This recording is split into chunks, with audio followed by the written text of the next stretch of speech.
Deep in Siberia, hidden for thousands of years in a dark peat bog, a wooden figure rose from the earth to remind us that some questions have stared back at us far longer than any written word.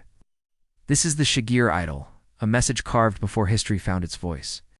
Discovered by gold miners in the late 19th century, the statue is almost 3 meters tall, though some believe it was once twice that height.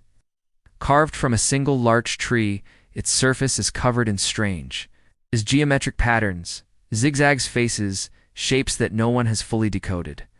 It stands there with its haunting eyes staring back through 11 millennia, asking a question we still do not know how to answer. What did it mean? Who carved it? What were they trying to say when they etched symbols into wood long before the pyramids rose from the desert sand? Some believe it was a totem, a map, a warning, a myth captured in wood before language found letters. Others think it was meant to stand watch over sacred ground or guard stories that only the carvers could read. I remember the first time I saw a photograph of it towering against a museum wall. Its features are simple, yet profound. Makes you feel small in the best possible way. A reminder that we are not the first to wonder where we come from, or why we build monuments to stand long after we are gone. A friend once asked me, "Do you think we will ever crack its code?" Maybe one day. Or maybe we are not meant to. Maybe the Shigir Idol is not just a message from the past, but a mirror for the present, a way to remind us that even when the words fade, the questions remain. Scientists have dated the statue to be over 11,000 years old, twice as old as Stonehenge, older than the oldest cities, yet the carvings look almost modern. Lines and faces that feel like they could have been drawn by a child today or an artist tomorrow. Next time you walk through a forest, look at the trees and wonder how many stories they hold under their bark waiting for hands brave enough to carve them. Imagine someone thousands of years from now finding what we leave behind and trying to hear our heartbeat in the wood. If you believe that sometimes the oldest questions are the ones that keep us human, hit subscribe and come with me as we stand face to face with the echoes our ancestors left behind. In a quiet museum in Iraq sits a simple clay jar small enough to fit your hand, yet large enough to spark questions that bridge centuries. Some call it the Baghdad Battery, a puzzle that hums with the possibility that ancient hands once touched the future. They call it the Baghdad Battery. At first glance, it looks unremarkable.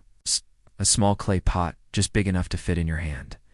Inside it, an iron rod sits inside a copper cylinder sealed with bitumen. If you pour an acidic liquid like vinegar or grape juice inside it, it can produce a small electrical charge. It is not much, but it is enough to make you ask why. The artifact was discovered in the 1930s, near Baghdad among the ruins of the Parthian or Sassanid era nearly 2,000 years ago. Some researchers believe it might have been used for electroplating, covering small objects in gold or silver. Others think it could have been part of a ritual or maybe just a clever coincidence that looks like technology only to modern eyes.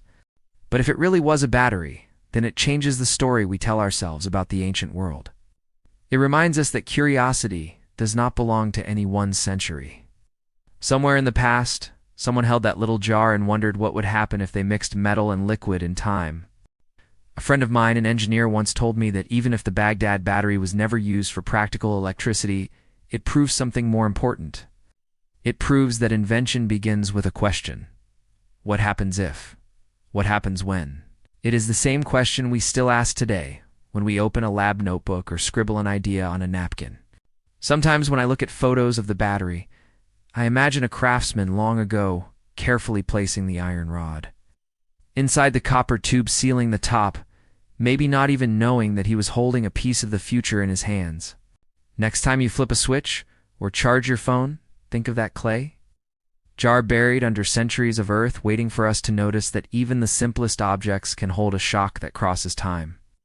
If you believe that some of the best ideas in history are still hidden under the dust, hit subscribe and come with me as we keep digging for the sparks left behind by the hands that came before us.